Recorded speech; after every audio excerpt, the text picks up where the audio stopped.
Aujourd'hui, nous allons vivre ensemble la 3e séance d'entraînement des Lions du Sénégal, ici à Londres, à quelques jours du choc très attendu face au Brésil.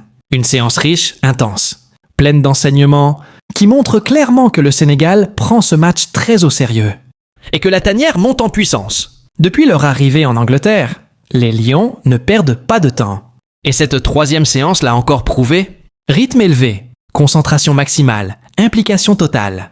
Nous allons revenir en détail sur l'ambiance du groupe, les joueurs présents, les exercices du jour, les performances individuelles, les jeunes talents appelés pour la première fois et ce que prépare réellement le sélectionneur Pape Thiaw pour ce match. Dès les premières minutes, on sent un groupe concentré. Les Lions arrivent sur la pelouse, souriants mais focus. Le staff met en place le matériel. Les kinés terminent les straps, les joueurs discutant entre eux. Mais très rapidement, l'intensité monte. Cette séance n'est pas une séance de récupération. C'est une séance de travail, une séance de préparation tactique. Et surtout une séance où chacun doit prouver qu'il veut une place dans le 11 face au Brésil. Les leaders comme Sadio Mané, Kalidou Koulibaly, Idrissa Gana Gueye ou Ismaïla Sarr donnent le ton. Des voix fortes, des encouragements, des consignes. On sent que la tanière est soudée et concentrée. Cette séance était aussi marquée par la présence de 3 jeunes joueurs. Assane Diao, Mamadou Sarr et Ibrahima Mbaye. 3 profils différents, mais un point commun. Une motivation immense pour représenter le Sénégal. Ils ont été très observés par le staff, et il faut le dire, ils ont répondu présent. Assane Diao impressionne par sa technique, sa vivacité et sa capacité à éliminer rapidement. Mamadou Sarr, lui, apporte une sérénité incroyable malgré son jeune âge.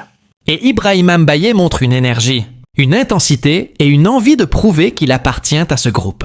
Ces 3 garçons savent qu'ils vivent un moment unique, leur intégration dans l'équipe A du Sénégal. Et aujourd'hui, ils ont montré qu'ils ne sont pas venus pour regarder, mais pour se battre pour une place. La séance commence par un travail d'échauffement très structuré. Course légère, exercice de mobilité, montée de genoux, travail d'appui. Et activation musculaire avec ballon. On voit clairement que l'objectif est d'échauffer le corps, mais aussi de réveiller les réflexes. Chaque joueur exécute les consignes avec sérieux. Les préparateurs physiques insistent. Précision, rythme, engagement. Les joueurs semblent prêts, habitués, concentrés. On voit déjà que le niveau physique est excellent, ce qui sera essentiel contre le Brésil. La deuxième partie de la séance se concentre sur la technique individuelle. Contrôles orientés, passes rapides, jeux en triangle, no conservation sous pression. On voit des séquences magnifiques. Des échanges rapides, peu de touches de balle, beaucoup de mouvements. Les leaders techniques comme Iliman Ndiaye, Sadio Mané ou Gana Gueye montrent leur intelligence, mais ce qui frappe le plus, c'est la fluidité du groupe. Les jeunes aussi répondant présent. Assane Diao régale par sa qualité de contrôle.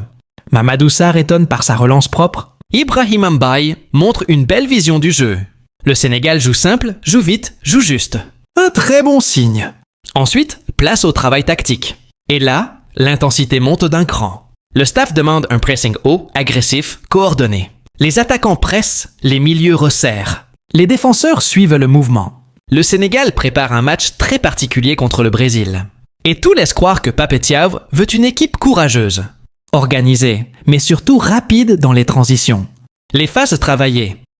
Récupération rapide du ballon. Projection en attaque.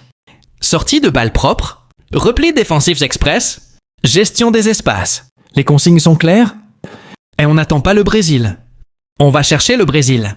Une philosophie ambitieuse, mais adaptée au talent du Sénégal. Ibrahima Mbaye, nouveau dans le groupe, surprend encore. Sa débauche d'énergie, sa vitesse, son agressivité défensive. Tout montre qu'il a envie de prouver qu'il mérite sa place. Son choix de jouer pour le Sénégal est un choix du cœur. Et cela se voit à chaque action. Il court, il s'arrache, il communique. Il fait tout pour convaincre le staff. Un joueur à suivre de très près dans les prochains jours. Unomin. Mamadou Sarr, c'est le calme, la maturité, la précision. À seulement 18 ans, il a déjà l'allure d'un défenseur confirmé. Dans les duels, il est propre. Dans les relances, il est serein. Dans la lecture du jeu, il est impressionnant. Le staff apprécie énormément sa discipline et son intelligence. On sent que ce garçon peut devenir un élément très important de la tanière dans les années à venir. Ensuite, place à la partie la plus spectaculaire, Les exercices de finition. Les joueurs enchaînent centre, appel, frappe, reprise. La précision est au rendez-vous et plusieurs buts sont magnifiques. Iliman Ndiaye charme par sa finesse, Ismaïla Sarr impressionne par sa vitesse. Sadio Mané montre toute son expérience, Boulaye Dia et Nicolas Jackson claquent des finitions puissantes.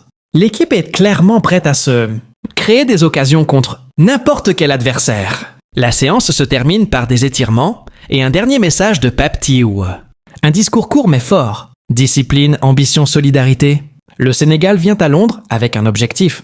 Montrer que les Lions sont prêts pour défier les plus grandes nations. Le groupe se serre les mains, applaudit, sourit. La connexion est belle. Cette troisième séance a envoyé un message clair. Le Sénégal est prêt. Les jeunes montent en puissance. Les cadres sont concentrés. L'ambiance est saine. Le plan de jeu se construit. Le 15 novembre, face au Brésil, les Lions de la Teranga seront là, prêts, organisés, confiants et déterminés à tout donner pour représenter le Sénégal.